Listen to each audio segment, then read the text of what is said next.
This is Dan Schneider, and on this Dan Schneider video interview, I will be interviewing three men who have written on men who came before Charles Darwin and influenced the history of geology and evolutionary biology. As you see on your screen, they are Alistair Sponzel, Christoph Imscher, and Jack Rebchek, and they will be talking about, respectively, Charles Lyell, Louis Agassiz, and James Hutton, and we will get to it in just a moment.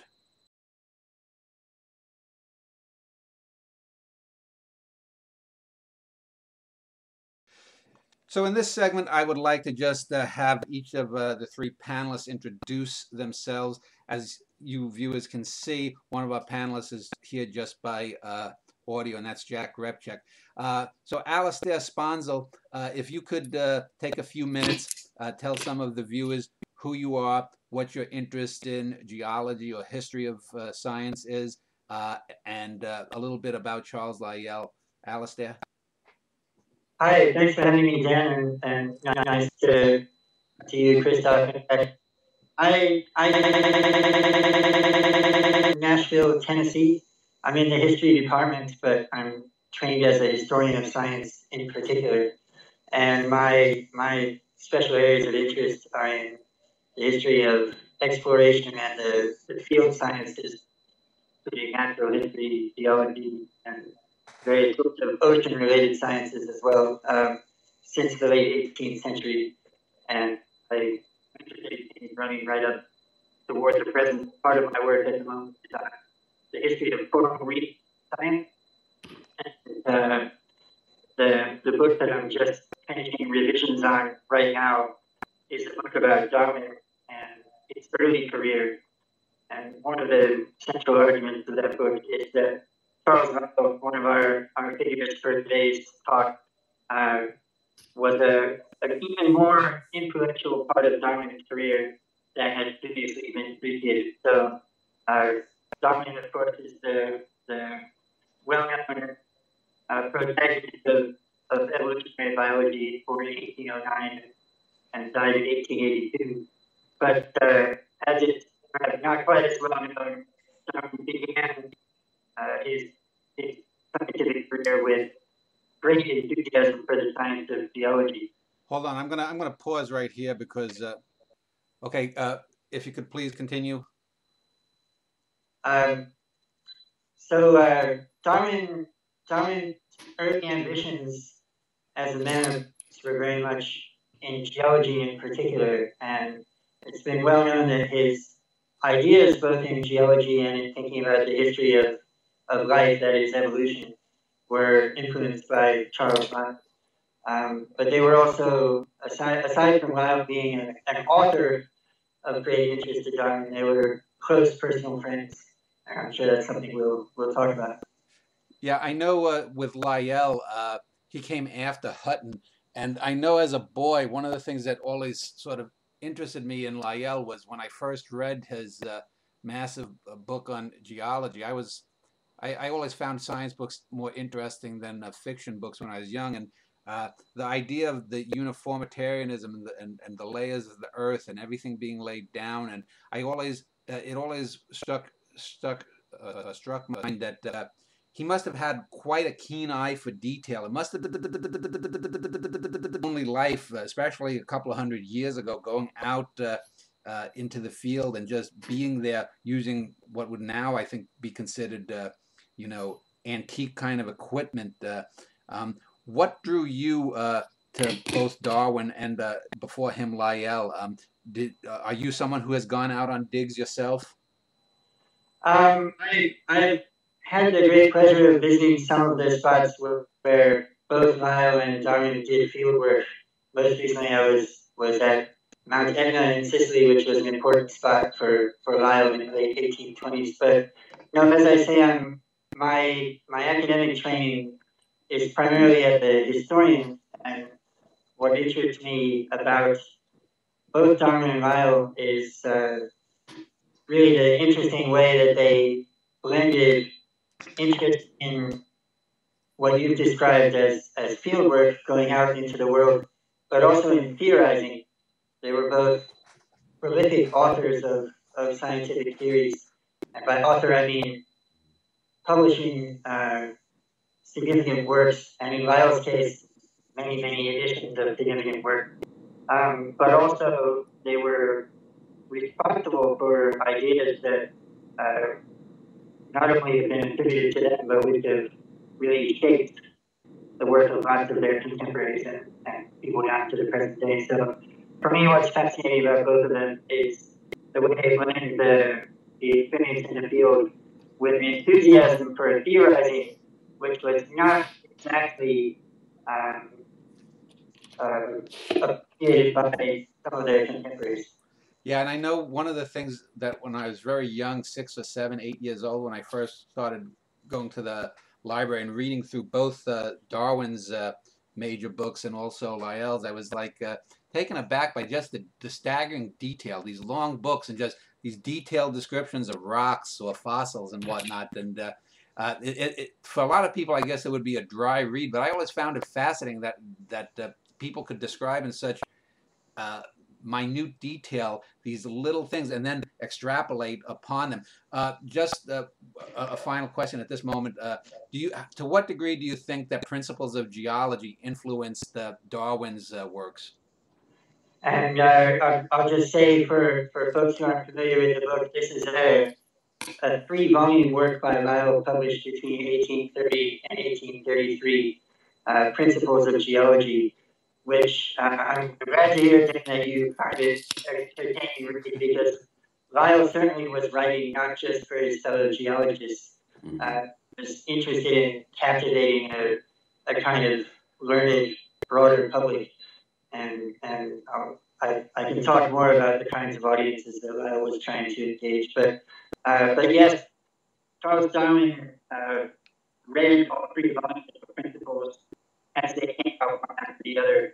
What's interesting is that during the world on the British naval ship Beagle from 1831 to 1836, you may notice that overlap there between the publishing years of Principles and Darwin's voyage. So Darwin actually received the second and third volume while he was in South America during that voyage, as the voyage was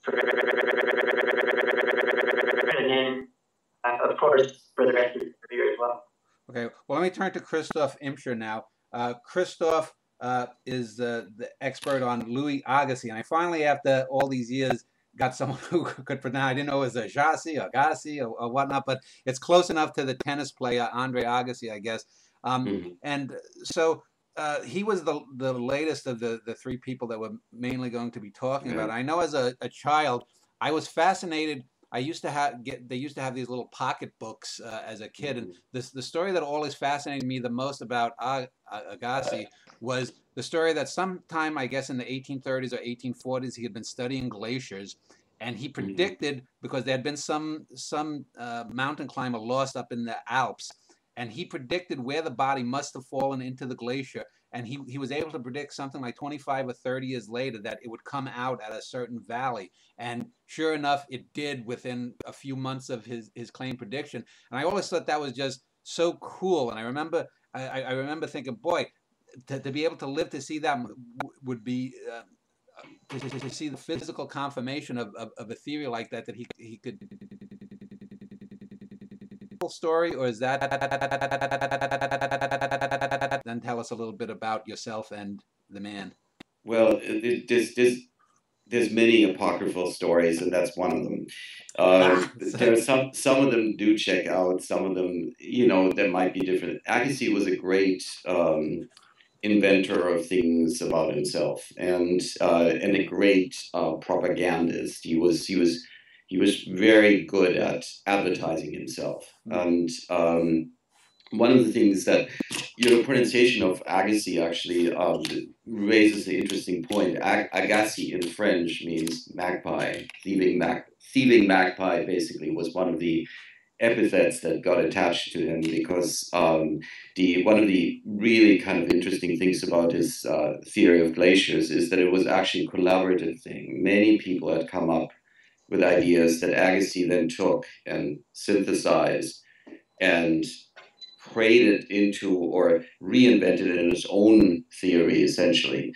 But there were a lot of people who were hurt, offended, because he'd taken their ideas and without appropriate acknowledgement, which becomes sort of like a theme in his career, that he would help himself to observations, specimens collected, made by other people, and then attach them to his name and turn them into essentially a successful campaign for himself and his own importance. He's a very ambivalent figure, and just to answer your question about how I got to how I got interested in him, I'm a professor of English at Indiana University Bloomington. I also direct a scholarship program there. I work a lot with undergrads from different departments, so interdisciplinary work and so forth is something that's always interested me. I'm an immigrant myself. And I've always been in my work kind of drawn to people who came to America and sort of tried to refashion their lives somehow to fit into this new environment. And I started out with a book that is now 20 years old, I guess, Poetics of Natural History. And Agassiz was my final figure, the subject of my final chapter. And what I was interested in this book was looking at a tradition of natural history writing in America from John Bartram, basically, in the 18th century to Agassiz, and their attempts to account for the place of humans in their description of nature and themselves, which inevitably came up, and also the kind of racial question became very dominant. And Agassiz is, and that needs to be said whenever we talk about him, is now associated mostly with a rather noxious form of racial theory, polygenism, the notion that separate creations are responsible for what we see today, speaking in Agassiz's terms. As I was interested in Agassiz, I was also interested in John James Audubon. And Audubon is an abiding interest of mine. I've written about Audubon's plates, about Audubon's nature writing. And then in another book, I became interested in Henry Wadsworth Longfellow, who is an American, of course, but was probably one of the most multilingual writers in 19th century America. We think that he spoke about 9 languages fluently and was able to read a dozen more. And the cosmopolitanism interested me. As I was working on Longfellow, I started inevitably, because I'm an archival scholar. I read manuscripts. I spend a lot of time in libraries. I became very interested in Agassiz, who was one of Longfellow's closest friends. Found a lot of material at Harvard, especially, which is a gold mine for, Agassiz's papers are there. And much of this had not been used in a long time. And I became kind of interested in finding out more about it. And before I knew it, it became another book, a biography of Agassiz. So that's essentially sort of the trajectory of my interest in him. It sounds like Agassiz was sort of the P.T. Barnum of his time for science, in that he may have been overvalued as a scientist, but his real value may have laid in being a science educator, sort of like a Carl Sagan was 30, 40 years ago, or like Neil deGrasse Tyson is now. Yeah, he was a great communicator. One of the things I should say is that he started out as a very, very respectable scientist. His work on fossil fish, for instance, which still has not been mined completely. There's lots and lots and lots of drawings out there. I think in London Geological Society cover. And that time, it was just the pre-American time. He left for the United States in 1846. He was one of Alexander von Humboldt's proteges, and Humboldt tried to encourage him with fossil fish. There's a very funny letter in which Humboldt actually writes to Agassiz and says, if you don't finish your work on fossil fish, if you keep doing this glacial stuff, I'm going to appear in your dreams as one of your neglected fossils, and I will haunt you. Humboldt was discriminating enough to recognize that Agassiz's talent was for close observation. He was a collector. He was somebody who had boundless energy. He worked extremely hard.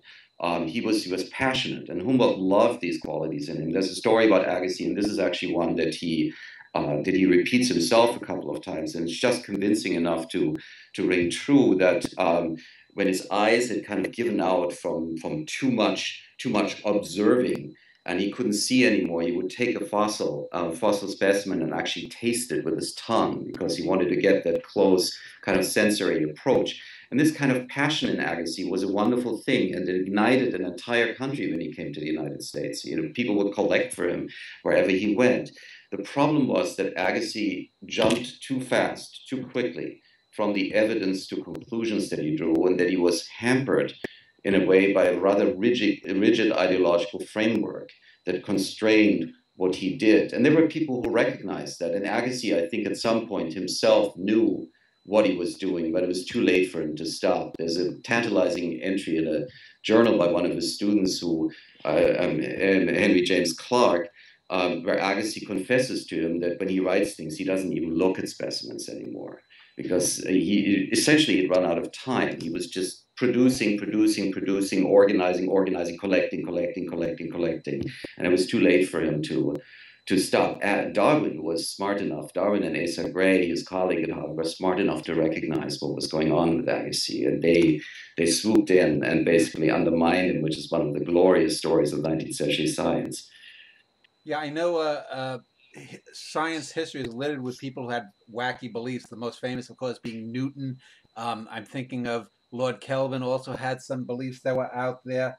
I know that Alfred Russel Wallace, who also came up with the theory of evolution, sort of went in an odd vein. I know back in the 19th century, spiritualism was big, and I know a few scientists got snookered along with later on people like Arthur Conan Doyle. Did he fall into that kind of category in terms of like falling into this kind of mumbo jumbo? No. What Agassiz, the best way to understand him is if you think of the people who loved and adored him. He was much admired by very serious people. If you think of the circle of transcendentalists, for instance, Ralph Waldo Emerson, for example, what Agassiz presented to them was a way of thinking of nature in spiritual terms, but without organized religion, without any kind of specific religious creed being associated with it. He essentially taught them or reaffirmed their belief that there is a kind of essence, a spiritual essence that resides in nature. But with a very, very interesting twist, nature is meant for us to be legible. We are, in fact, positioned so that we can, if we spend enough time, if we work hard enough, to decipher the secrets of nature. So essentially, the divinity resides in us. It is something that really, it's really the best defense for scientific activity you can think of. Agassiz was of the opinion that if we have enough time, we're old enough in time, we'll get to a point where we can completely understand nature, where we can come to a sense of what God's plan for the world is. And that to me is a profoundly compelling idea. When it's Agassiz sort of rejecting, in a way, he was a minister's son, rejecting Calvinism, rejecting what he'd grown up with, and replacing it with a theory where he is the agent of deciphering the world, reading the book of nature. All right, thanks, Christoph. Let me turn to our final panelist, Jack Repchek, who has written a book of James Hutton, who actually came. We're talking about. Jack, are you still there? I sure am. Yep. Okay. I know the most famous quote that I remember as a kid was something like that: "No evidence of a beginning, and no prospect of a future." And that's one of the great quotes in science from Hutton's work. He was the guy who sort of smashed the Christian idea of 6,000 years of history. So if you could tell us a little bit about yourself and a little bit about James Hutton, Jack. Right. So again, first of all, nice to be with this panel, Dan, and nice to meet both you, Alistair and Christoph. So I'm a book publisher. So unlike Alistair and Christoph, they're academics. I'm a book publisher who often publishes academics. And I was fortunate enough in earlier years, I was the geology editor at Princeton University Press. I now am an editor at Norton Publishing Company in New York City. But while I was editing geology books at Princeton, I became aware that there was sort of this gap in the literature. I kept reading about James Hutton as the father of geology in all the books I was publishing, but no one ever, there was no available biography, certainly not in layman's terms, available on Hutton. And I asked several of my geology authors, in particular Walter Alvarez, who's the geologist that discovered the extinction of the dinosaurs through the KT extinction, who's been one of my authors over the years, if he would write a book on Hutton. And he said, no, I'm just not interested. And I asked others, and I just couldn't get anyone interested. And then I decided, well, if no one wants to do it, I'll put my money where my mouth is, see if I can, I'm always editing other authors' works. Maybe I should try this game myself and, see what it's all about. So I pursued the book myself and came out, The Man Who Found Time, James Hutton and the Discovery of Earth's Antiquity, came out in 2003. So my interest was prompted by my work on geology books through Princeton. But once I got into the subject, what I discovered was an incredibly interesting jack of all trades geologist who basically started as a farmer, was just very attentive to what he saw around him, and basically was completely impervious to sort of thinking about the Bible. I mean, what hampered every other natural philosopher before Hutton who thought about the earth was that they truly believed in the book of Genesis and what was then well understood to be a 6,000-year-old earth. And Hutton just simply didn't pay attention to that. And getting back to what some of the earlier comments in this conversation about the ability of Lyell to just sort of like trust his eyes, that's what really separates Hutton from the pack as well. These guys were not constrained by popular beliefs, and they just let the facts present themselves, and did great patience. Jack, can I just ask a question? Because I asked about an apocryphal story about Agassiz, and I know when I went to school, we always heard about 1492 and Columbus discovering that the world was round, but now we know that no one really believed that it was flat. I just want to ask, when Hutton discovered or the idea of deep time, did people really believe that the flat Earth? I would say that the answer is yes. Most people absolutely believed that the Earth was only 6,000 years old. It was codified, basically. It was so everyone read the King James Bible, right? Yeah. And in the margins of the Bible, the one that everyone had in their home, it says Earth was formed in 4004 BC. Okay, just wanted to make sure. Okay, I didn't want to interrupt you, but it just occurred to me that might have been one of those things that we got wrong in history class. Right. No. So that was, and it's interesting. It's arguable that a few scholars were skeptical of only 6,000 years old, and so they might have in their minds thought the Earth has to be longer than that. But Hutton was the first to basically say it's impossible to tell how old the Earth is. It's incalculably old. It could be hundreds of millions of years old. It could be billions of years old. But it's certainly nothing close to 6,000 years old. And what's interesting is the beginning of his theory was really simple. He was a farmer. He watched the power of erosion on his farm in the lowlands of Scotland. And he was the first to recognize that erosion really held the key to so much of what you see on the Earth. But erosion is profoundly slow. And there's just no way you can see the formations that are visible could have formed in such a short amount of time. And that began the theory. Well, let me just talk about the concept of deep time, because as I've been doing these interviews, I've intermittently interviewed scientists, and one of the things that across, whether we're talking about deep time or we're talking about the concept of nothingness, a universe formed from nothingness. A few weeks ago, I had 4 people debating who had alternatives to the Big Bang cosmology.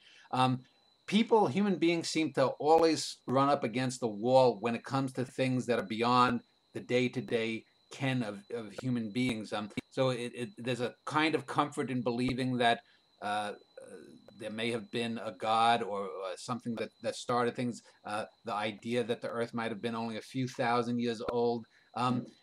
Do you think what do you think in Hutton himself gave him the ability to say, well, I'm going to follow the evidence, and the evidence shows this isn't 6,000 years old, that this has to be a lot older. was he someone who was, an outsider as a child, someone who thought outside the box, or is he someone just dedicated to meticulousness? Yeah, I'd say he thought outside the box. I mean, basically, he was a deist at a time in Scotland, and especially Edinburgh, where he was raised, where deism was popularly practiced, and so he believed in a creator God, although he never spoke about it or put it down on paper. But essentially, it appears that he believed in a creator God. But other than but God's hand was not visible anywhere else. So he believed in natural laws. He was a devout follower of Newton. He had his professors at Edinburgh, University of Edinburgh. One of the main ones was one of the more best popularizer of Newtonian science. So it was basically Hutton was not a religious man, and basically was able to completely ignore the Bible and then allow his eyes to do the rest of the work. All right, thank you, Jack. Well, let's end this segment. In our next segment, I want to sort of draw the threads of these three men together and how they later influenced people like Darwin. So when we get back, we'll start with Hutton, then go through Lyell, and then Agassiz, and we'll do that in a moment.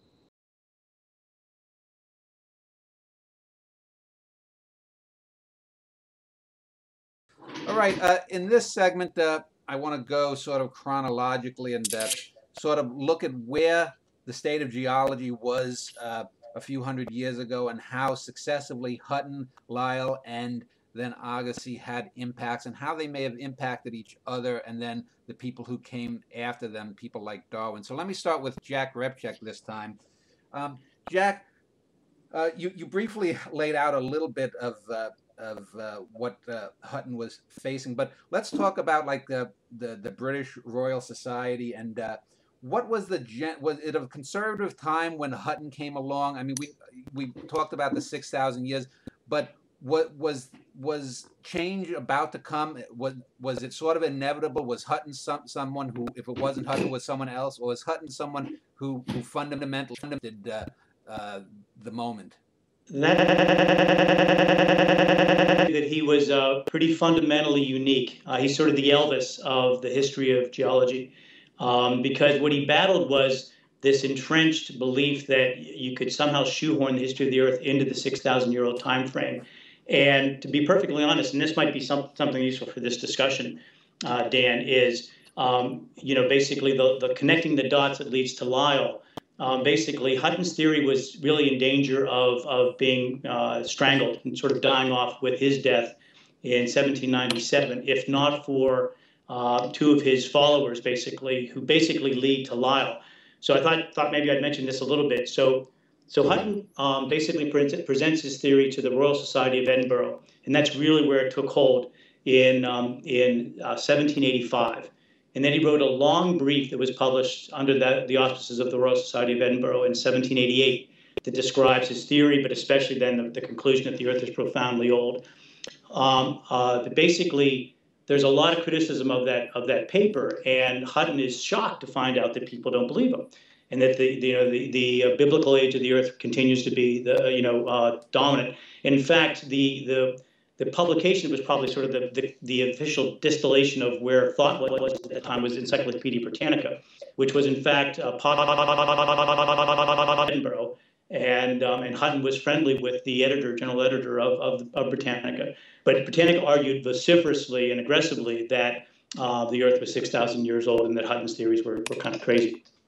Anyway, so Hutton tries to write a 3-volume work on his theory that basically becomes a big mess. It's way too long, way too technical, and just badly put together. He turns out he was dying of cancer at the time, so that could have been a distraction. So what he benefited from, though, was he had two followers, John Playfair and James Hall, who had witnessed him in the field. They believed his theory quite, they were completely won over.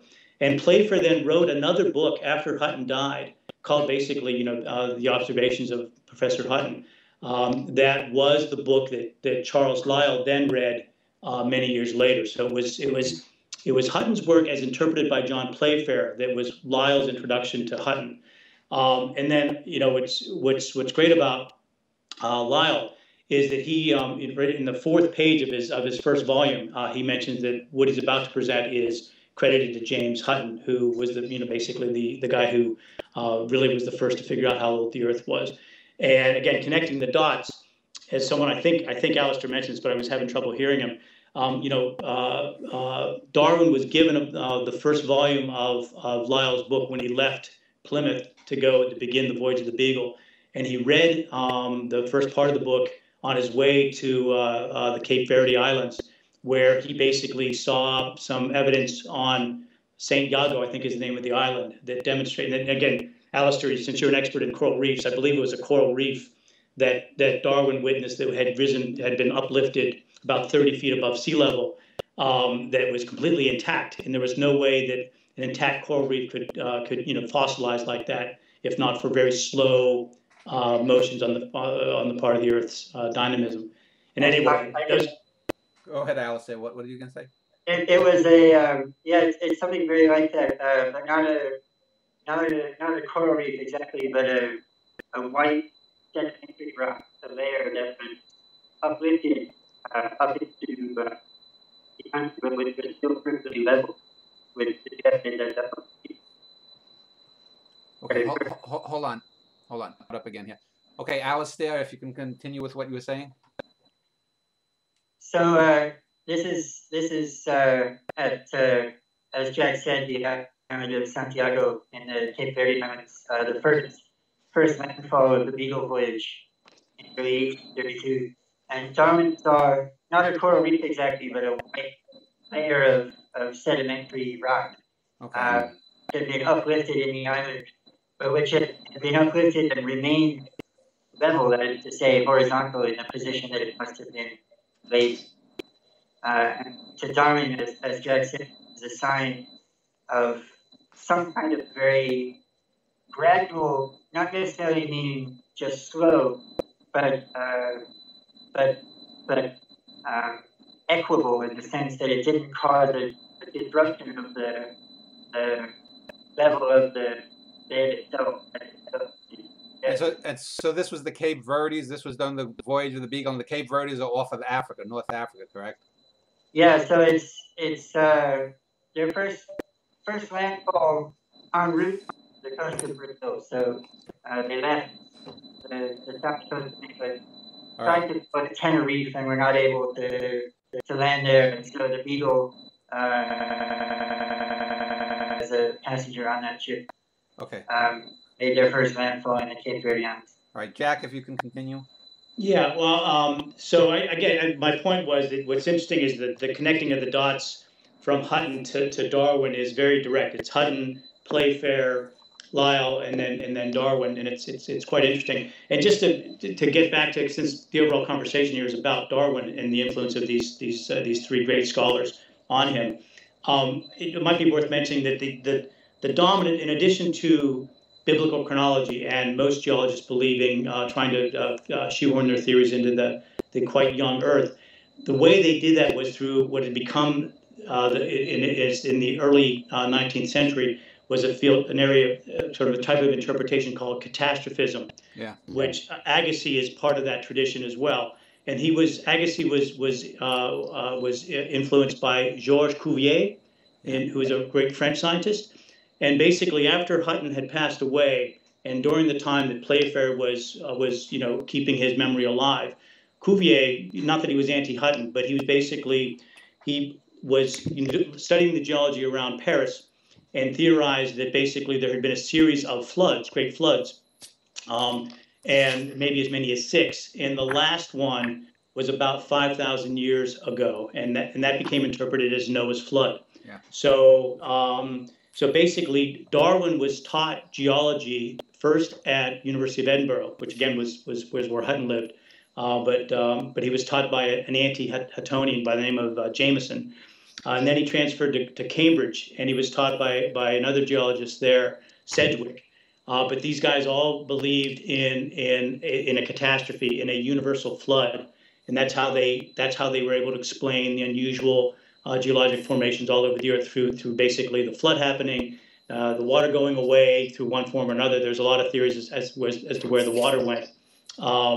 And again, that's what Darwin was taught. So when he got to St. Iago and the Cape Verde Islands and saw this intact strata that Alistair was just talking about. Clearly, a catastrophe had not happened, but basically this had been a coral, or had been a sediment that had been gently raised up with exactly the gentle erosion and compacting and then uplifting that Hutton had theorized. So it was sort of that realization that there wasn't a catastrophe. So it wasn't the way he'd been taught, but it was these other processes that he'd now just been reading about through Lyell's book. And what's so exciting is that Darwin claims in his autobiography that that moment on St. Iago basically made him realize that there was a chance the Earth was profoundly old. And now changing his mindset to believe that the Earth, there was millions of years with which to work. As he then became aware of the changing of species on the rest of his voyage of the Beagle, he would basically say this makes sense if you have, eons of time to do this in, not just 6,000 years old, not just 6,000 years. So it's a very important moment for Darwin and the beginning of his theory. Okay. Before I turn to Alistair, let me just ask a couple of questions. You'd mentioned that Hutton was the first guy to really lay out that millions of years probably went by. Did Hutton himself have in mind was it 100 million, 200 million? Did he have any idea that what's now accepted as about 4.5 billion years since the Earth formed? Basically, he actually was quite aggressive in not being painted into a corner. He basically said, "I do not know how old the Earth is, but it's profoundly old. I can't even begin to calculate." Yeah. So he sort of left it to others to come up with a specific age. And I know I had mentioned later, Lord Kelvin came later, but I know even as late as the late 19th century, there were people who thought that the Earth had formed sort of as a cooling star, and rather than we got more sort of planetary theory. So what did I know they knew about the solar system back when Hutton was there? Did he have any idea? Did he have any idea of what we think? What happened, that clumps of matter came together and the Earth slowly formed? Or was that something that wasn't his concern? It's funny. I think it would not be his concern, but you're asking very good question, actually. And the guy who I believe is credited, and maybe Christoph and Alistair can help me here, who's credited with sort of the idea of where the Earth formed, and it's actually shockingly close to accurate, is Buffon, another great French scientist, who I believe did most of his work in the 1750s. And basically he theorized that the Earth was formed by a comet hitting the sun, knocking off a bunch of, a big chunk of the sun. That formed the Earth, and then basically the Earth was slowly cooling. So Buffon was a big believer. 75,000 years ago, I think. Pardon me? Buffon put a number on it. It was 75,000 years or something like that. Correct, exactly. He was the first to break out of a 6,000-year-old Earth. In his estimate was 75,000 years, but Hutton did not take on that issue in any way. However, and this is really important, so Hutton's three great contributions. Number one, obviously giving, basically saying the Earth is much, much older than 6,000 years old. Number two, recognizing the power of erosion and pointing that out. But number three was he was the first to recognize subterranean heat, that basically the Earth was hot underneath, and that much of the granite we see on the face of the Earth is injected into already formed strata. Again, all the other scholars with this belief in this universal ocean, or basically Noah's flood, basically water was the cause of everything, and Hutton was arguing that there was heat from within the Earth that both created. Injected granite into stratus, into already existing sedimentary rock, but also was probably the engine to uplifting, which is basically right. All right. Well, we'll return to some of that in a bit. I'll have some questions, but let me turn to Alistair then. And so let's pick up the threads. Jack had said there had been some Hutton disciples. Did they meet Lyell, and how did Lyell himself get into geology, and what influence did Hutton have on Lyell? Well, yeah, let me say a few words about where Lyell came from. Like Hutton, he was also from Scotland, and he was born in the last years of the 18th century. So, certainly from a later generation than Hutton. His father was a very enthusiastic botanist and naturalist, generally interested in geology as well, in not far from where Dundee is in Scotland. And Charles Lyell Sr. And Charles Lyell Jr. both were trained in law. So Lyell the Younger, our main topic here, studied law and studied geology there with an eminent geologist called William Buckland. Also, then went to London actually and began practicing law. This is Lyell. But he, in the 20s, made a series of field trips, which were theological work, but they were also. You're breaking up, Alistair. Hold on. Okay, go ahead. Continue, Alistair.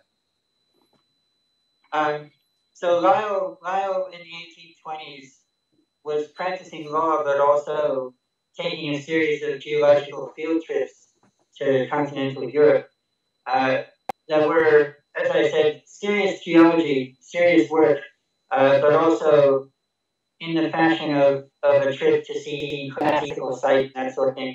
Lyell was a man of means, and he was interested in geology not as a mere hobby, but as a side initially to his career in law.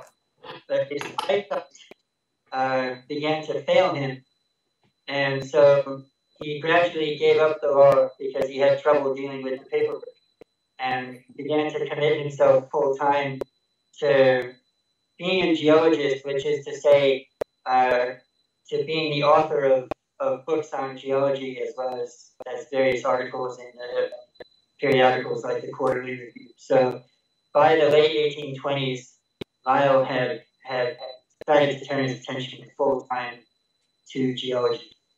Yeah, now he's most associated with gradualism and uniformitarianism, the ideas that went against sort of the biblical catastrophism. You know, the Bible had all of these plagues and, you know, the mythical beings, you know, causing catastrophes.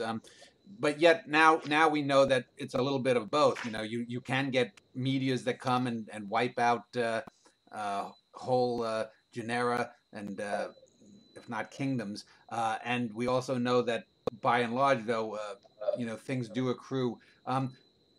So obviously, gradualism came out of Hutton's idea of deep time. What effect do you think that the idea of gradualism as propounded by Lyell had through the rest of the 19th century in other fields, perhaps?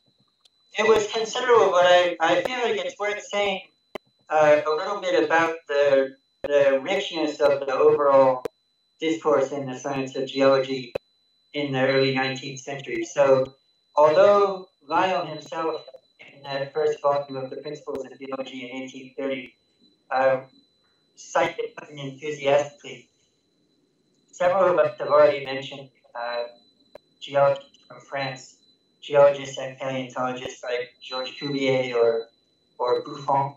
And I think it's worth noting that Lyell, more than Hutton, also was influenced by the work of these continental geologists from France. And part of what's special about is that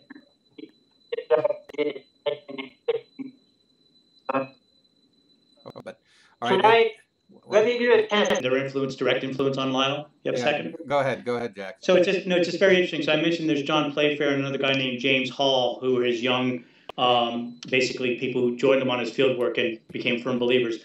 James Hall, who was actually he was in his early 60s. Lyell sought him out in Edinburgh and befriended him. This is in 1824, and Hall actually took him in a boat to go see Sicker Point, which is the famous unconformity that Hutton discovered that proved for him, that he wrote about extensively, that the Earth is profoundly old. So basically, James Hall, you know, one of Hutton's two main disciples, took Lyell by the hand basically and showed him this great rock formation that James Hutton, that was really the key to his work. And just to finish that thought, ticker point is an unconformity, which means two very different forms of strata. They basically are on top of each other, but they clearly could not have been laid down at the same time.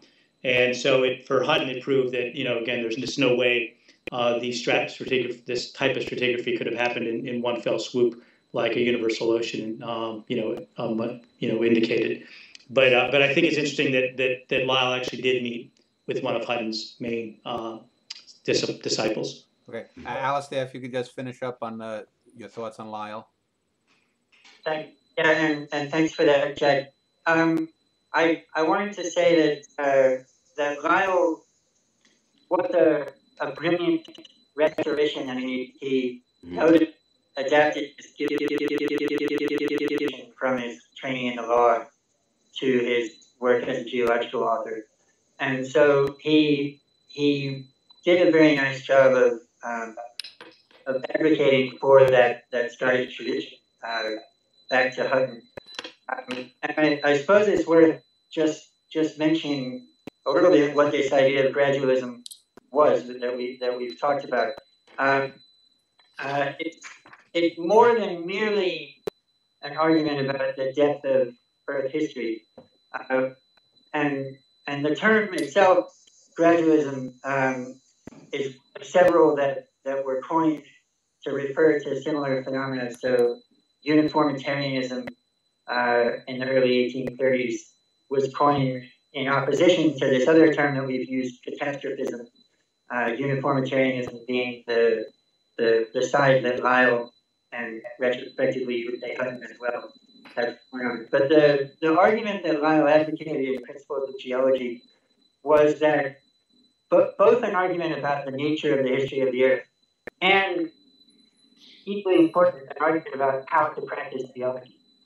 And the claim was, from the practicing geology side, the claim was that the kinds of geological processes one sees in action on the Earth today are the kind that you should use to explain past geological activity.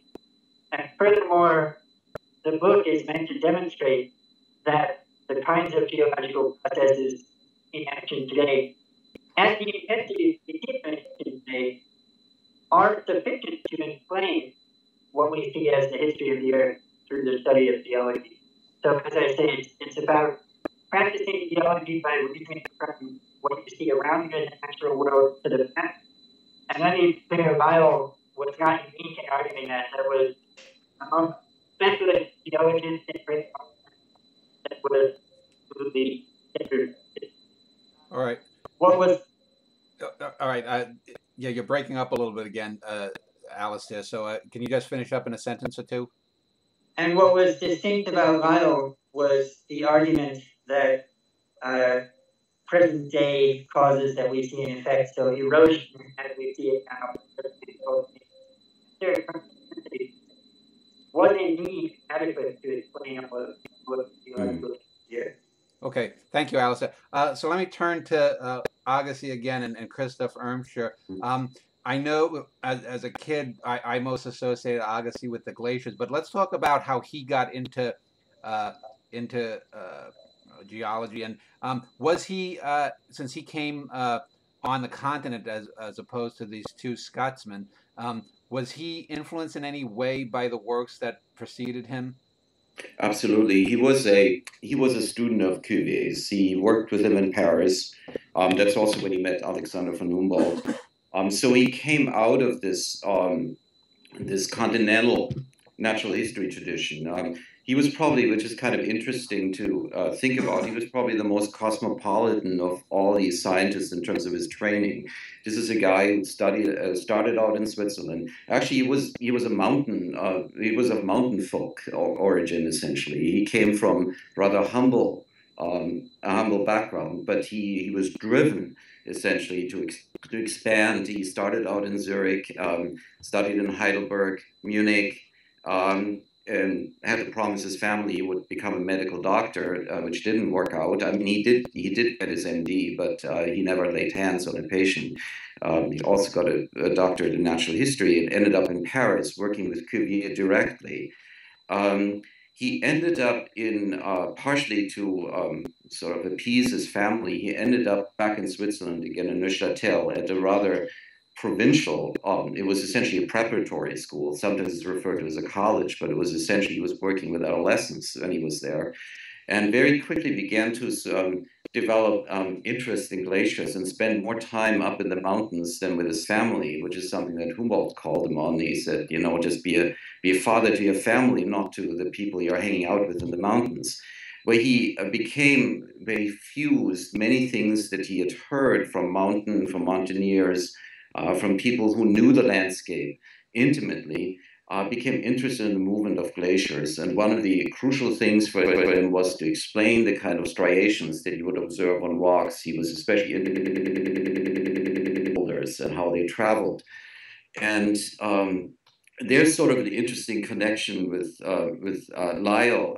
We talked several times about how Darwin took Lyell's book along, works along on the Beagle. And in an appendix to the Voyage of the Beagle, Darwin actually makes fun of Agassiz and writes about, you know, he'd observed, I think, off the coast of South America, he'd observed fragments, ice fragments, which had broken off glaciers, as he felt, and he emphasized that that this was really that Lyell, who thought that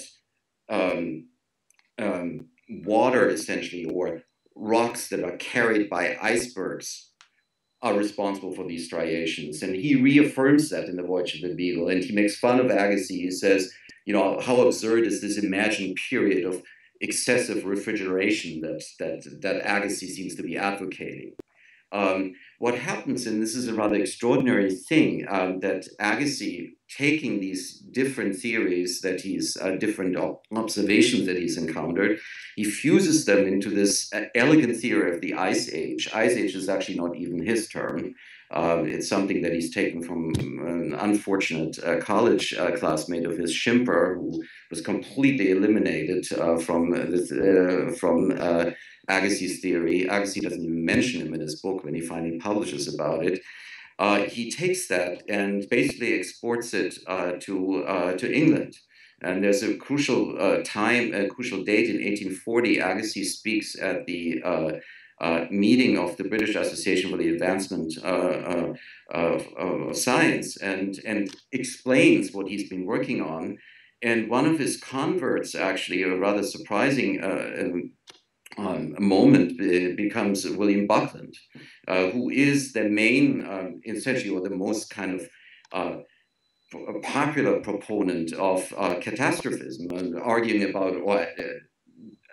about basically Noah's flood being responsible for what we see today. And Buckland talks to Lyell and reports back to Agassiz in sort of a moment that is an epiphany for Agassiz. He said, Charles Lyell believes your theory in toto. I think that is the quote.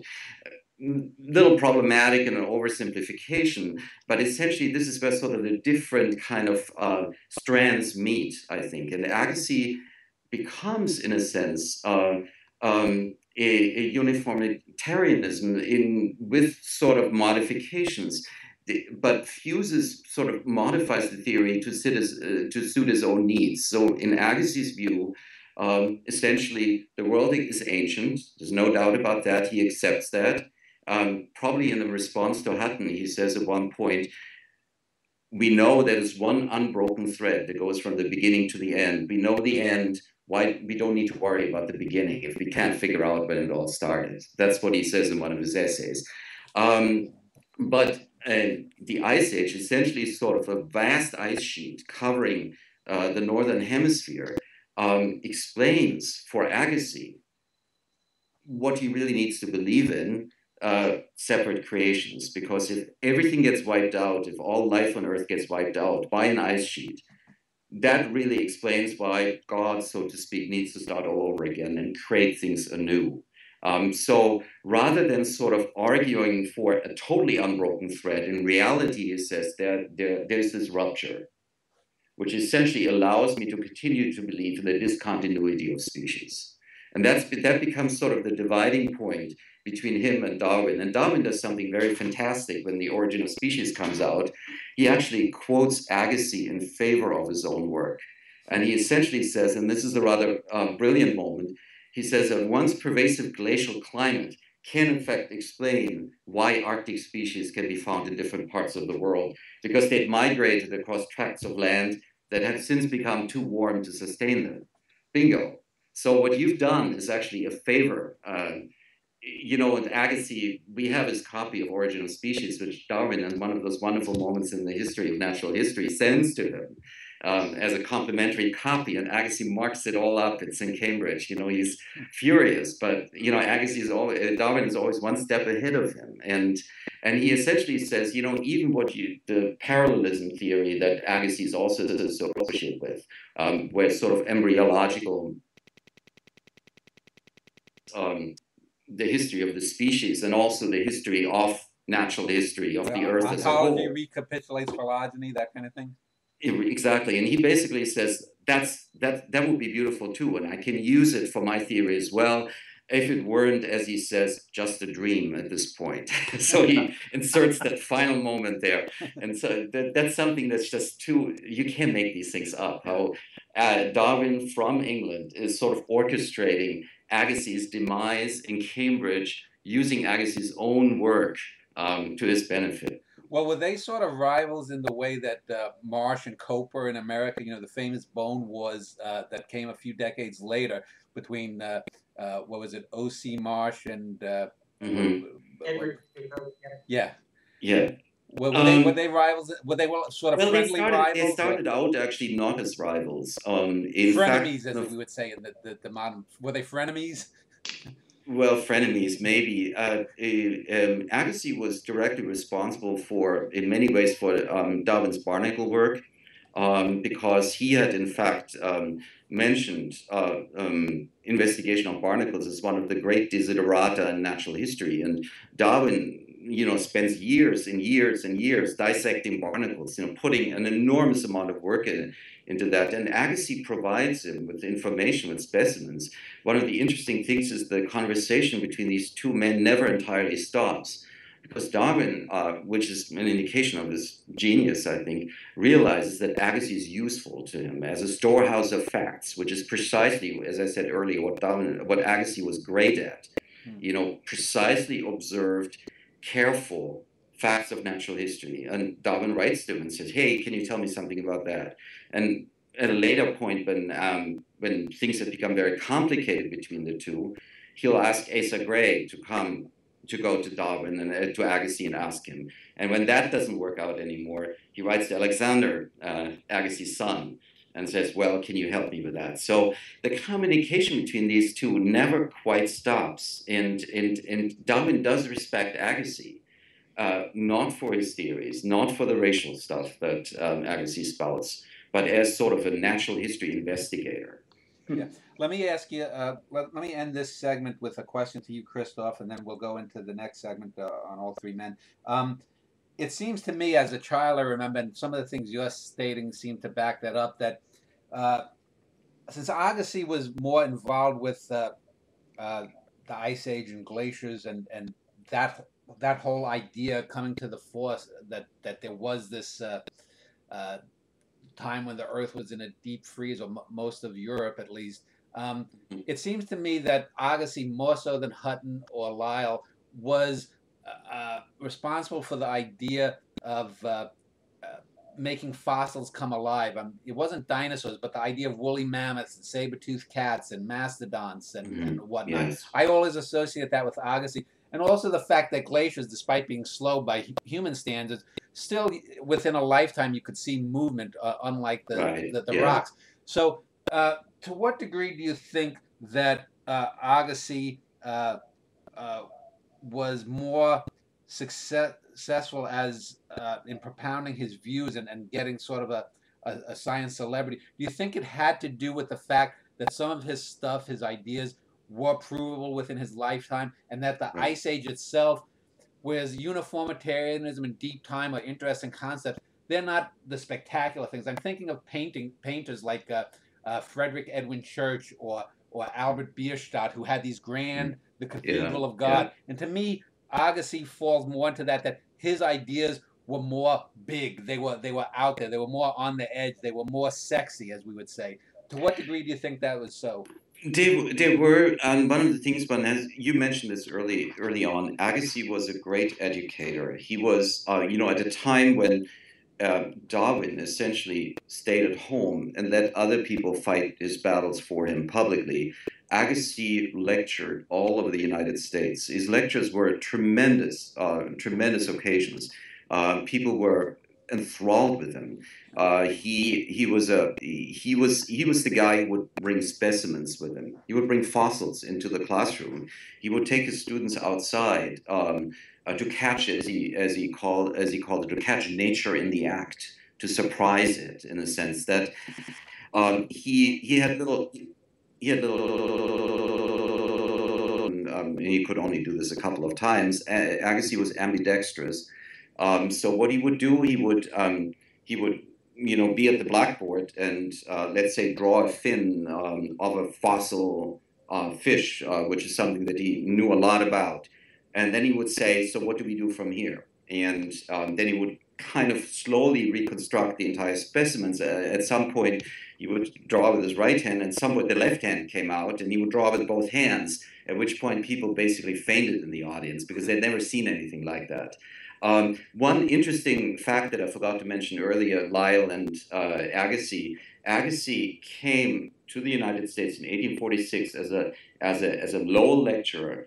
Lyell had preceded him, and Lyell facilitated the contact actually that helped Agassiz get to the United States, which then became the beginning of Agassiz's great career over there. Alexander von Humboldt was the one who came up with the money and everything else, but Lyell was directly responsible for Agassiz's success story there. He stayed at the house of Lowell, who was the sponsor for these lectures. So there's that connection as well. But as an educator, coming back to what I said earlier, Agassiz was tremendously effective. What he formed in Cambridge in his great Museum of Comparative Zoology was in fact the first sort of bona fide graduate school in the sciences in the United States. He assembled students around himself, brilliant people for the most part, and his influence in American science is absolutely tremendous, even among people who later renounced him or didn't agree with some of the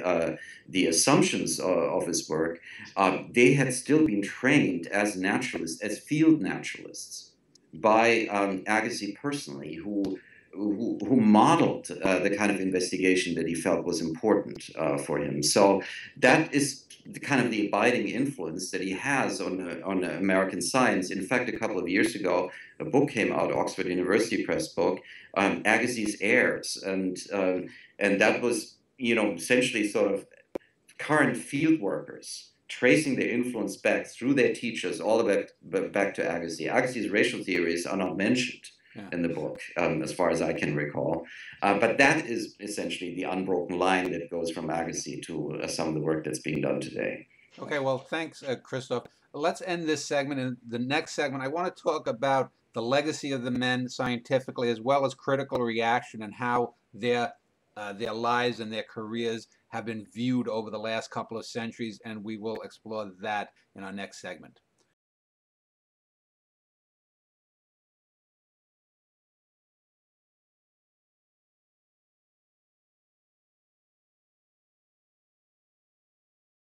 All right, this is going to be our final sort of big segment before I give each of the men a chance to give their final statements. But I want to talk for the next 20, 30 minutes or however long it goes about each of the three men under discussion, their influence both in science and out culturally, and also how critical reaction to them waxed and waned over the last 100, 200 years.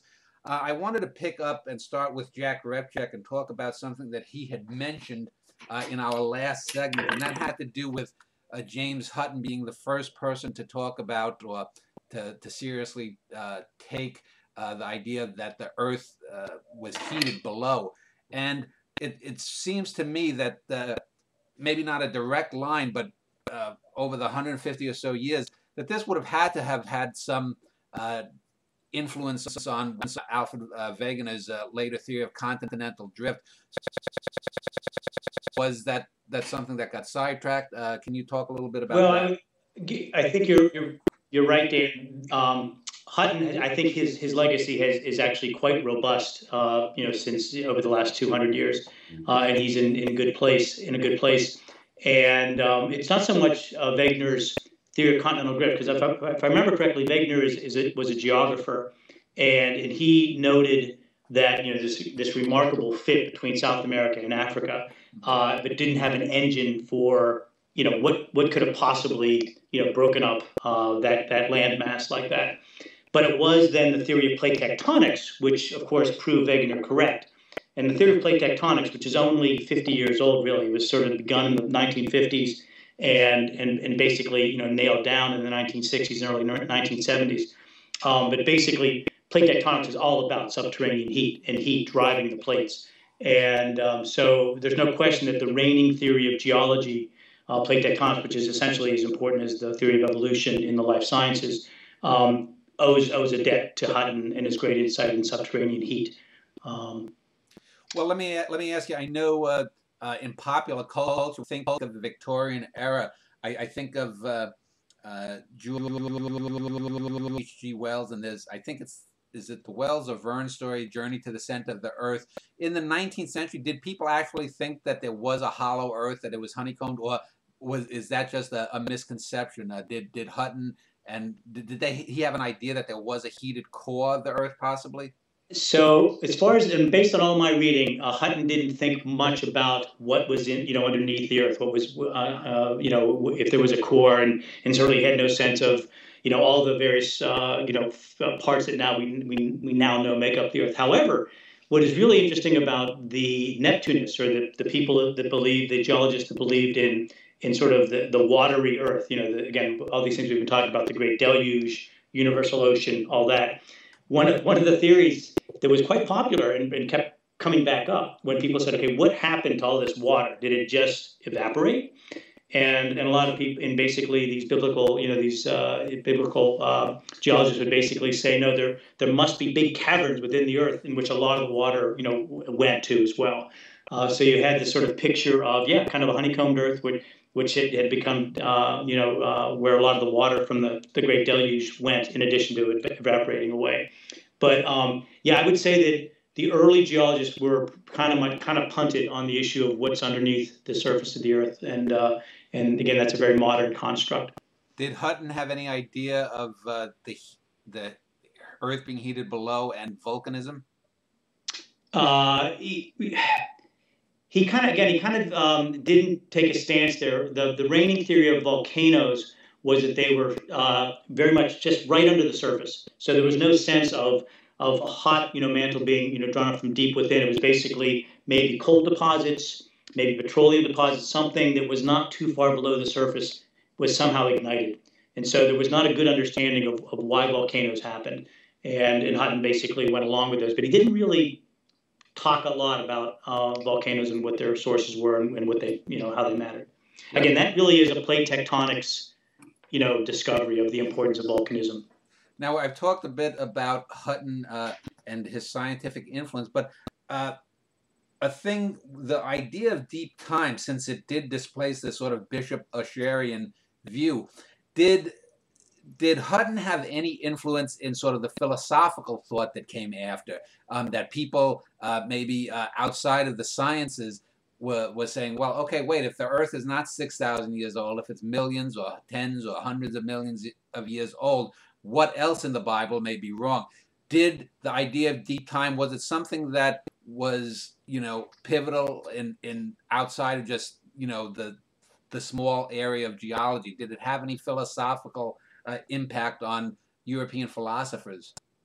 That's a good question, and I would say it's sort of beyond my, my reading. Okay. I would say effectively, no. But this is important. I mean, again, we have to give full credit to Lyell for really, gaining broad acceptance for an ancient Earth. That's really Lyell's great contribution. I mean, he certainly, because again, Hutton's theory was in danger of falling to the wayside if it was not for his successors, and Lyell's tremendous success. I mean, the Principles of Geology went to 11 editions during his lifetime alone. It's just a remarkably successful, one of the great successful science books of the 19th century, probably more successful than Origin of Species in terms of sales. Because it turns out Origin of Species didn't actually sell that many copies.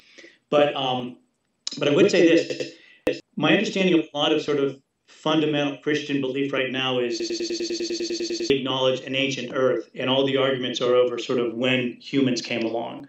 So even biblical fundamentalists sort of accept that now, and it's basically sort of like maybe humans came along 6,000 years ago, and I think a lot of the that's where that argument resides these days. Okay, how about Alistair? Let's talk about Lyell, and did he have any influence?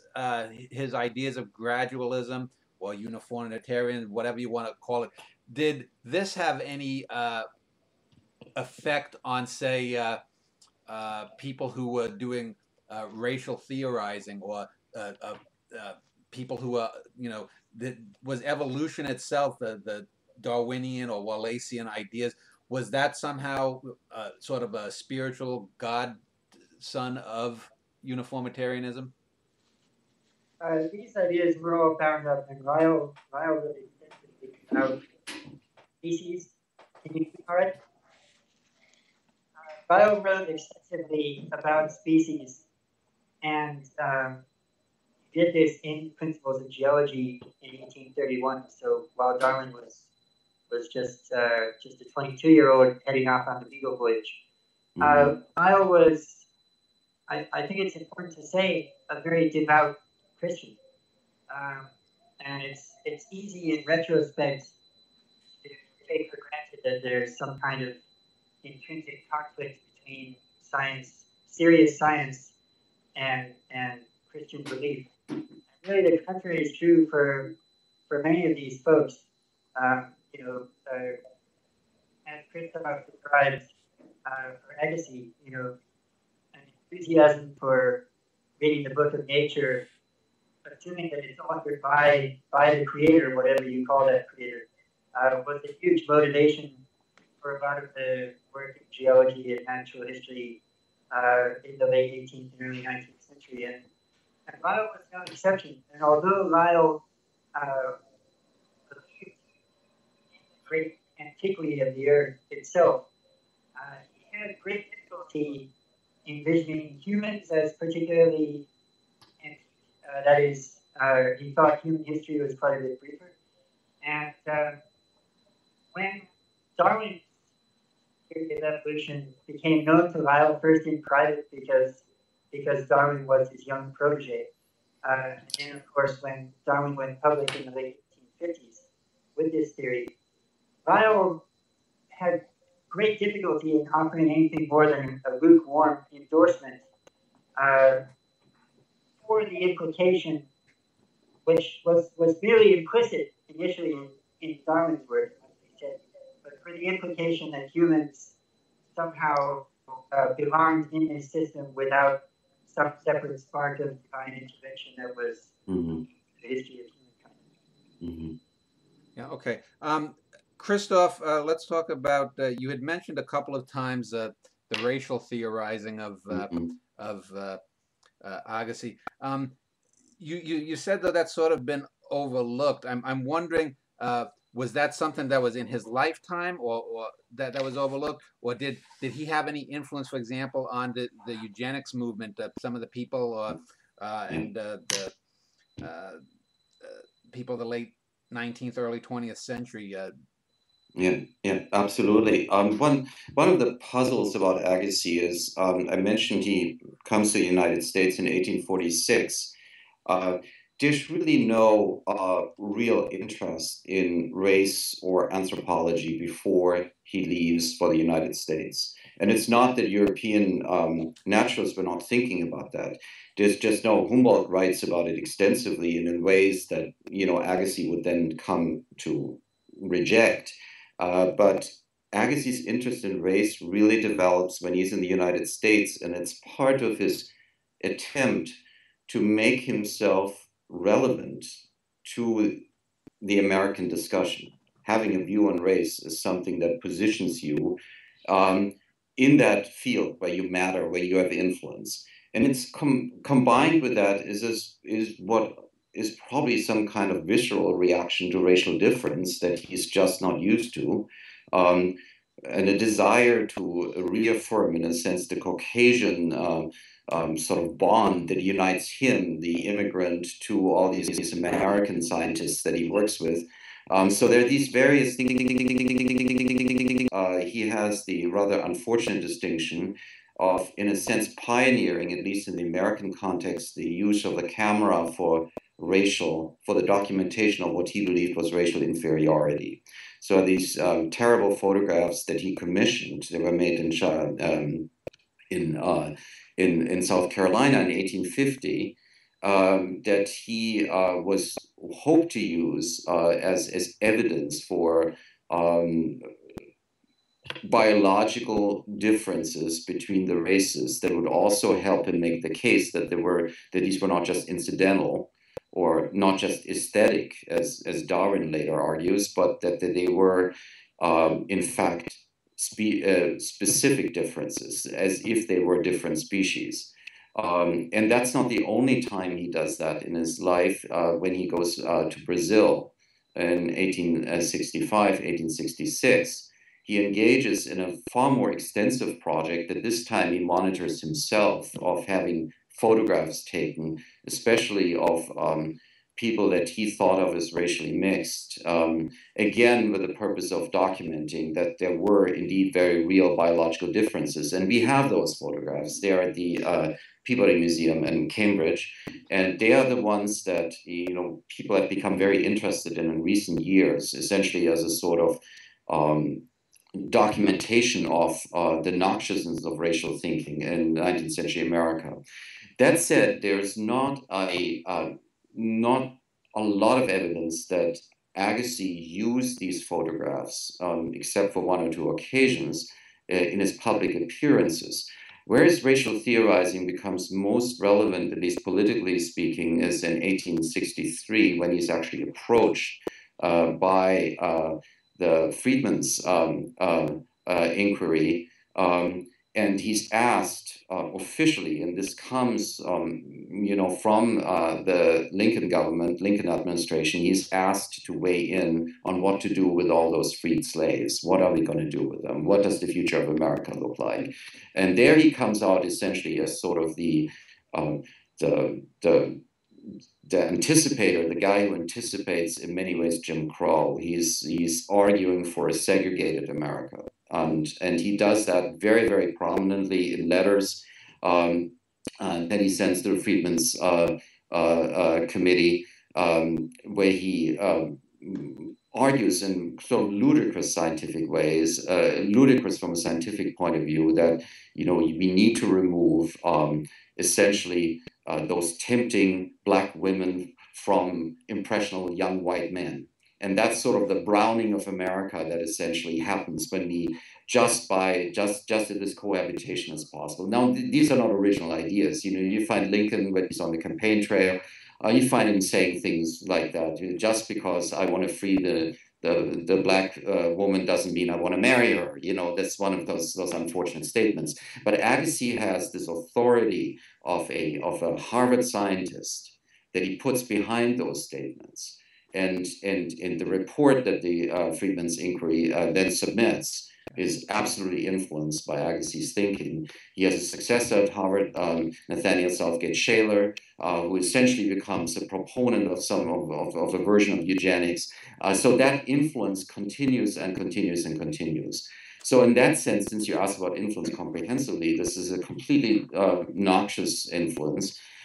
He survives also as a sort of cautionary tale on how not to do science in some ways. What I mentioned earlier, the way he jumps to conclusions. We mentioned the ice sheets before. He suddenly goes from arguing that the northern hemisphere was covered with ice to extending it to the south. And people say, wait a minute, we don't even have the evidence. There's no evidence of drift. But that's how Agassiz's mind functions. When he goes to Brazil, he suddenly sees glaciation everywhere. And one of his students companions there, Charles Frederick Hart, who is a geologist, says, wait a minute, this is just the influence of weathering, really. I mean, you are not thinking precisely. Cautionary tale, I would say, as an educator, his influence lives on, as somebody who sort of models a way of doing science in the classroom and outside the classroom. Popular science, one of the greatest things that Agassiz said, and I'm paraphrasing a little bit, he said everyone is essentially a scientist. Science is part of the fabric of society. If you're not a scientist, it's because you're not a scientist yet. Okay. And it spawns this great popular movement for science, essentially. The Agassiz clubs emerge and so forth. I want to talk about the critical reaction to all the men's works to wrap up this segment. But before I do, a couple of points that you made, Christoph, I wanted to just clarify. Did you say that Agassiz had thought that the classical races, I guess in that day and age, it would have been Caucasoid, Mongoloid, and Negroid, and possibly Australoid. When I was growing up, those were like considered. Did you say that he thought that they were so? How could he explain then interbreeding? Because even a couple of hundred years before, Linnaeus had, I thought codified what constituted, a species as just being able to breed within. Yeah, that's sort of the great puzzle of racial miscegenation. Essentially, they got around this problem by saying they produce offspring, but the offspring is essentially infertile. And it's weak. It won't survive. Now, why? And some of the contemporaries even pointed out that the interesting thing is that some of these were not at all people would think of as enlightened thinkers in terms of race. John Bachman is an example, a Southern naturalist who was he was a good enough naturalist. He did a lot of crossing of species in his own backyard. He said that's absolute nonsense. And why, if indeed that's sort of the response to it, why if the offspring of these unions, these biologically impossible unions, is so weak and infertile, why even worry about it? If you just think sort of in logical terms, it makes no sense. But that's sort of part of an American tradition of thinking about race, where sort of good sense breaks down. You find it in Jefferson's notes on the state of Virginia and so forth, where sort of something just collapses. Yeah. And you start thinking in ways that make no sense at all anymore. Let me just a final point about the Ice Age, because you had mentioned Agassiz claiming that the ice sheet, the moraines or whatnot, would have extended farther than they actually did. Now, Agassiz, as far as I know, in the history books, was only really concerned with the last 10 to 15 million years, the ice ages of the Cenozoic, and in the, I think, mid to late 90s, what has become known as the snowball Earth theory, that about 650 million years ago, that the Earth might have been in toto, except for maybe a thin strip around the equator, have been iceball. There's a book by Gabrielle Walker called I think it's called Iceball Earth or something like that. So what was everything that he was seeing supposedly of Ice Age remnants, or what, was that all just bunkum, or has any of that been in the last 20 years say, oh, Agassiz might have been onto something there? And yeah, it's certainly been extended, and I mean there are books about Agassiz's influence that really document that the germ of his idea, what he synthesized into his Ice Age theory, is viable. As I said, he just went too far, and you would see evidence where there was none. The Brazil trip is a good example of that. Okay. So that is part of his legacy that survives. If you read John Imbre's book on Ice Ages, Agassiz is one of the founding figures in that kind of thinking. But people build on it, people extend it, people take the theory, come up with the notion that there were several ice ages, for example, which wasn't originally, Agassiz's thinking at all when he started out. So that is the core of that.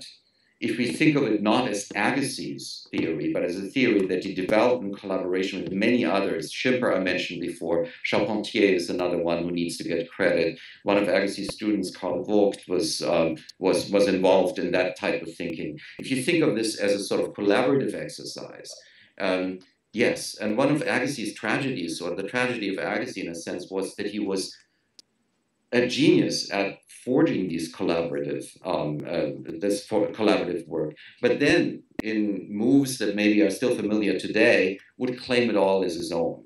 He had a great, it was great controversy that he started in his own museum, where essentially he would take things that his students had produced and would sell them as his own. And when they criticized him for it, he would say, "You work in my museum, you're using my property, you're using my laboratory.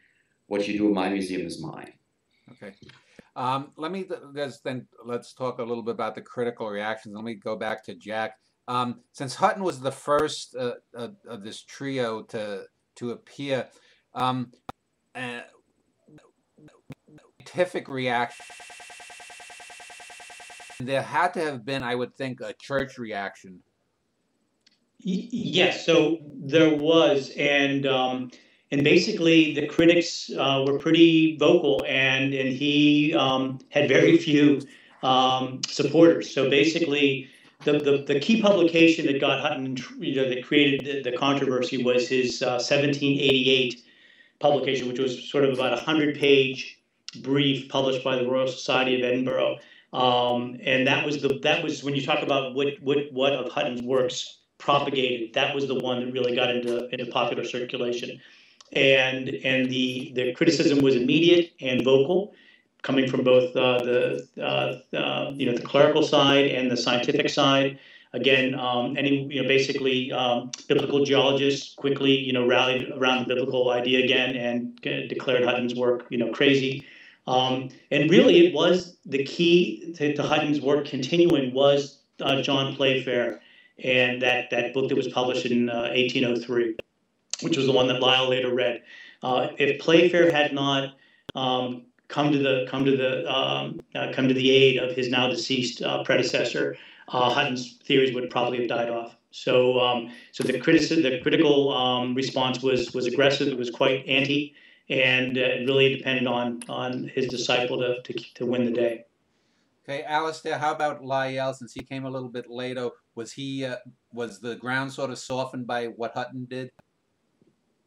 Yeah, I think probably what's most interesting about the critical reaction to Lyell's work is how serious it was within the British geological community. So the larger body of British geologists at the time, the serious geologists, although most of them were enthusiastic Christians, they shared Lyell's belief in much of what mattered about geological fieldwork and in the deep age of the Earth, if not maybe as deep. But Lyell's propensity for grand theorizing and his prolific authorship of very, very popular books that sold a lot of copies, and books that he indeed wrote in order to sell a lot of copies.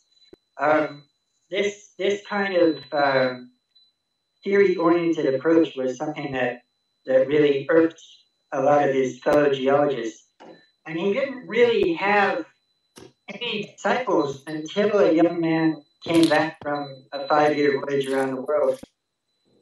This, of course, is Charles Darwin. And working in my research, I argue that it's not simply that Darwin read Lyell's work during the voyage, but that Lyell, in the years immediately after the voyage, really coached Darwin in private how to be a proper exponent of Lyell's views and how to use the evidence that Darwin had gathered during the Beagle voyage as a way not only to establish Darwin as a credible naturalist and indeed theorist, but also to show how valuable Lyell's approach could be if you traveled around the world applying it. It was actually Darwin, not just Darwin's species theory a couple of decades later, but the young Darwin coming back and showing how valuable it could be to go to places like South America and Australia with Lyell's book in hand. This was really the first evidence that Lyell had accomplished a practical guide to doing geology as opposed to just an interesting narrative in his book. So I would say the popular reaction to Lyell was huge. He was a great public intellectual. He stored a lot of books. And those ideas of deep time and gradual change and the insignificance of human history certainly did have effects in the world of visual art and in literature. That's certainly the case. But what's curious is how vigorous the skepticism was of his among his closest friends in geology.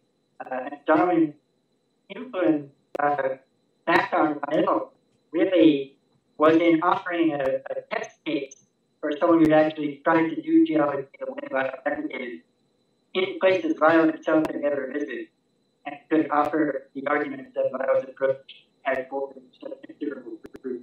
Okay, Christoph, since we did talk with you a bit more criticisms during his lifetime, let me just move a little bit further out and let's talk about the the last 100 or so years. How has sort of artists and scientists always sometimes have their reputations wax and wane. Where is the state of scientific opinion or cultural opinion on Agassiz here in the 21st century? Well, he's essentially considered a windbag by most, and that seems to be the abiding kind of interpretation. I would say that if you find respect for him, and I have found respect for Agassiz, it's among people who essentially work in invertebrate biology, who love the quality of his descriptions. First one to really offer a detailed description of a jellyfish's nervous system. Really, that's Agassiz. The quality of his detail work is something that scientists appreciate as a model for that type of investigation.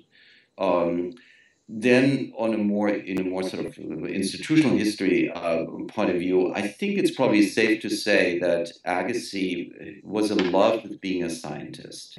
He just loved scientific work, and that is something that I think still remains impressive about him. He, in one of his most beautiful sentences, and he was a great writer as well, well, maybe not Hutton, but certainly Lyell.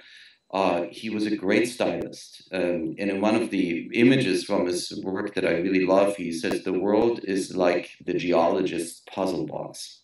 You stand before it with all the pieces disconnected, and you work and work and work till a coherent picture emerges from your work." If he lived by this statement, if he'd been patient enough to actually do that kind of work, and if the racial stuff hadn't happened, maybe we would be talking differently about Agassiz. But that is part of the abiding part of, I think, his legacy as well.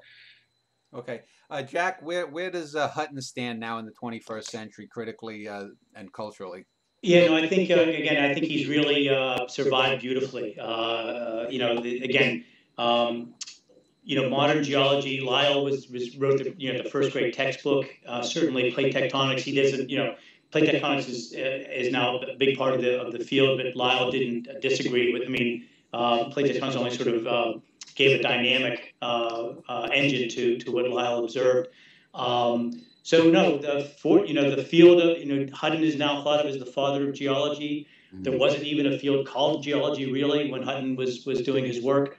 So he's emerged as I mean, he would be very happy if he descended in 2015 to see how strong his legacy is. Okay, and Alistair, how about Lyell? What's his standing now in the 21st century? I think Lyell, particularly in the English-speaking world, and it's important again to emphasize that this is a polyglot community back in the 18th and 19th century, and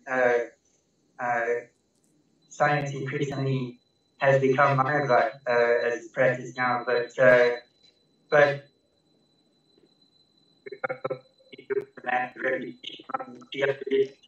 and historians of the earth and the life sciences today.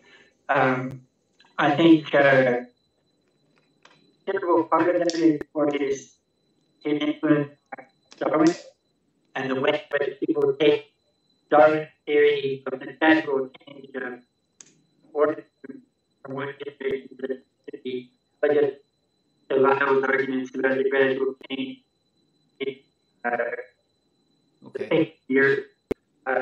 You're breaking up again. Hold on 1 second. All right, continue, Alistair.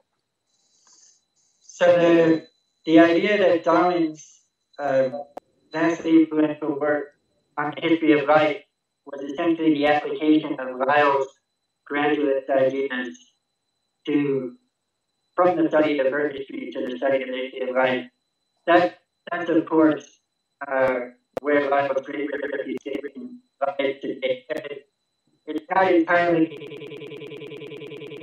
but I think it's worth noting that there was a period when Darwin was just the young protege, and Lyell was the guy who was seen not only as having authored the Principles of Geology, but in a considerable sense to have authored Darwin's scientific career as well. So Lyell was the giant in the early to mid 19th century. In retrospect, that he was most important for what he did with Darwin. Okay. Well, let me end this segment, and in our final segment, we'll just have closing remarks by the three men, and we'll do that in a moment.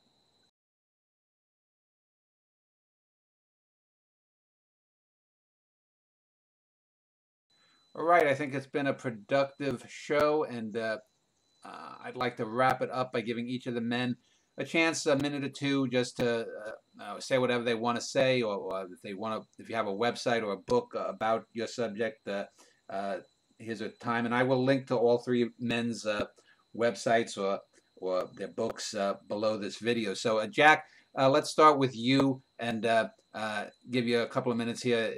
Say anything you want to say about Hutton. Okay. Yeah. Thank you, Dan. Again, thanks for putting me on this panel. It's been a lot of fun. Real quick, so my name is Jack Repchak. The book in which I would describe Hutton's work that came out in 2003. It's called The Man Who Found Time, James Hutton and the Discovery of the Earth's Antiquity. It's available on Amazon easily or anywhere else.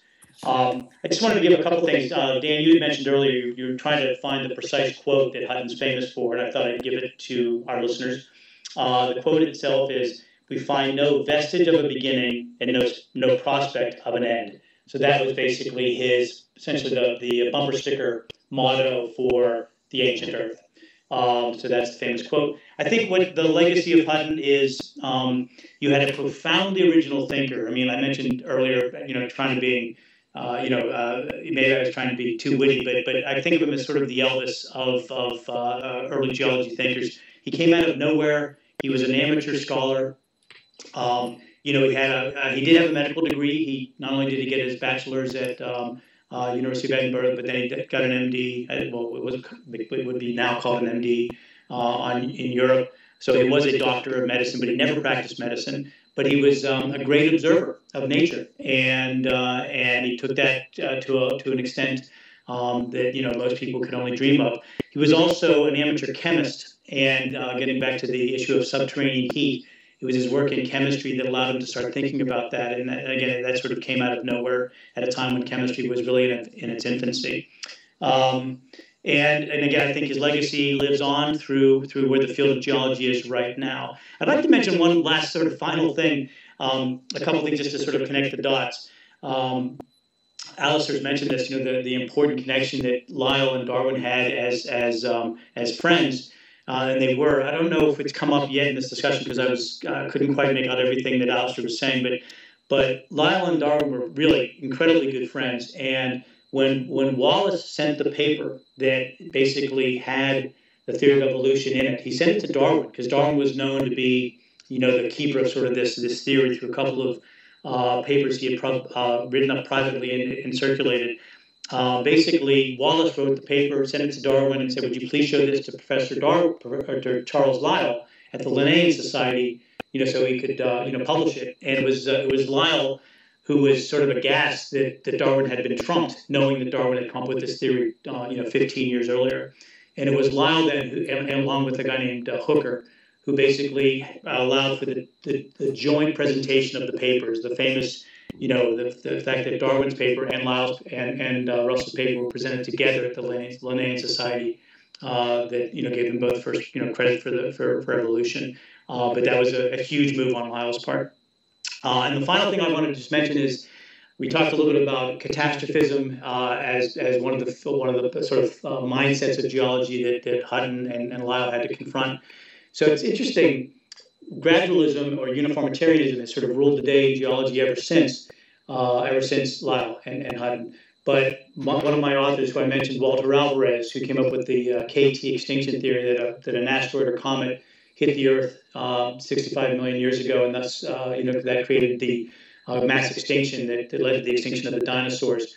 That is now basically agreed to by almost everybody. So in a way, we've now gotten a catastrophism back into geological thinking, not so much from floods or the Great Deluge, but from these visits from extraterrestrial visitors, in this case, a comet or an asteroid, that has led to what is now believed to be at least 6 mass extinctions in the history of the Earth over time. So geology is a very healthy mix now of a lot of the ideas that were circulating 200 years ago. Yeah, and it's interesting because actually the Permian Triassic extinction is even larger supposedly, and that's thought to be from volcanism, which also could tie back to the idea of the heat under the Earth that you could link maybe sideways to Hutton. But Alistair, any final thought on Charles Lyell?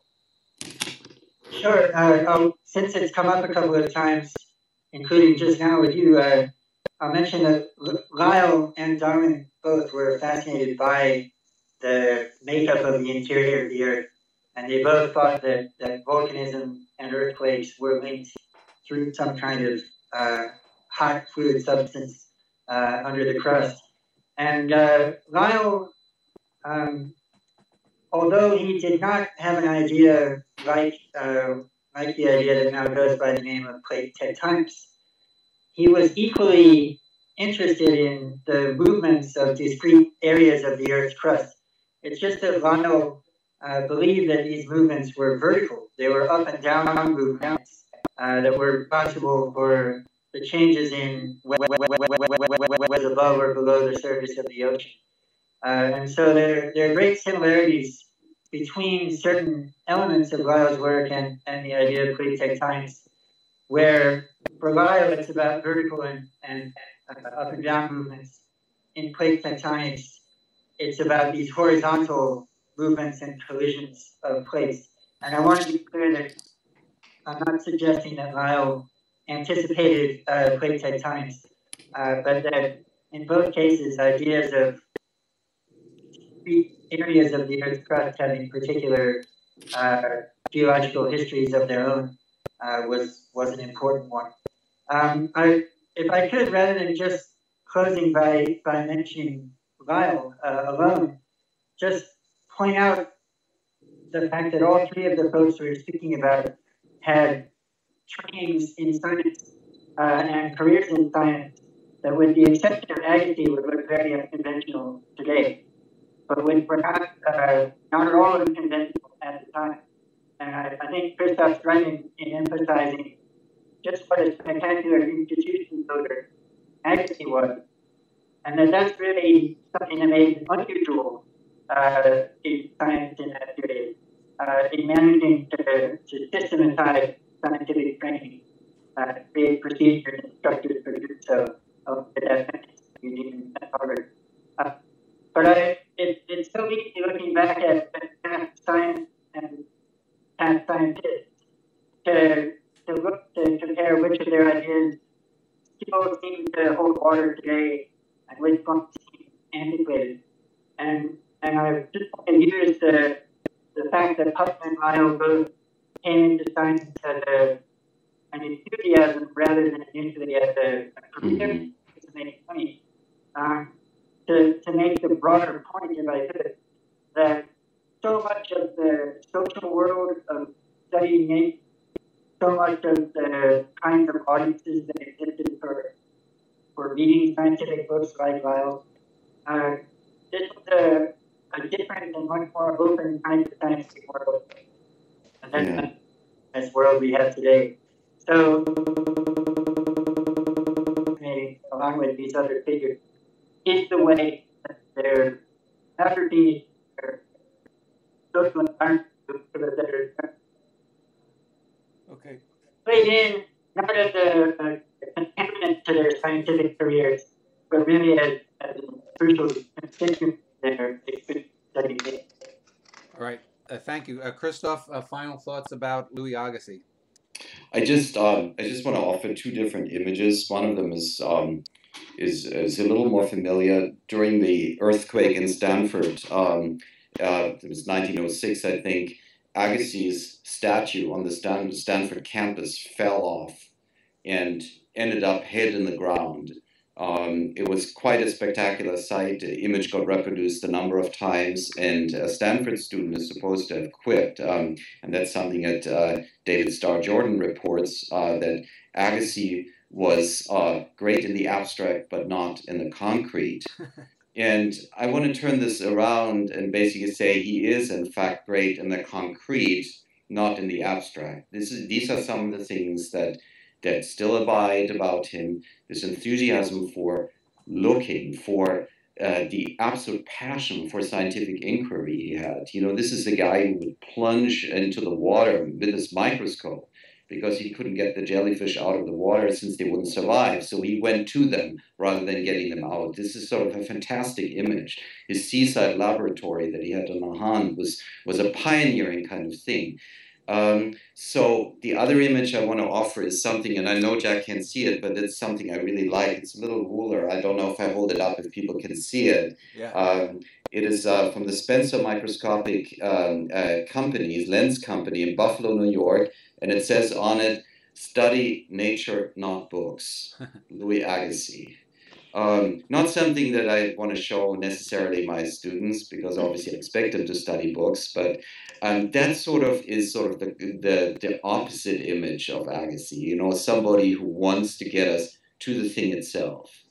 And that's something that, for instance, a poet like Ezra Pound in 20th century America, that's what he loved. Pound, you know, has his own problems, which I can't go into, but at any rate, this is sort of the abiding kind of thing that probably should be associated with him as well. And I just want to say it's been great fun, and thanks for having me on the panel. Well, I want to thank all three of you, Alistair, Christoph, and Jack, and anyone who wants to find out more about either of the three men before you or the men that they have written about. You can look underneath this video and you will see links that you can click to their books or their websites or their colleges. And if you enjoyed this weekend, yesterday I did a show on Ray Kurzweil. So if you enjoyed this weekend of science, next weekend it will be film. I'll be talking on successive days about the careers of Woody Allen and Michelangelo Antonioni. So we'll go from science to the art. And again, I want to thank Alistair, Christoph, and Jack. It's been an enlightening and good discussion. Thanks for having us, Dan, and I really enjoyed talking with everyone as well. Thank you. Thank you all. Okay.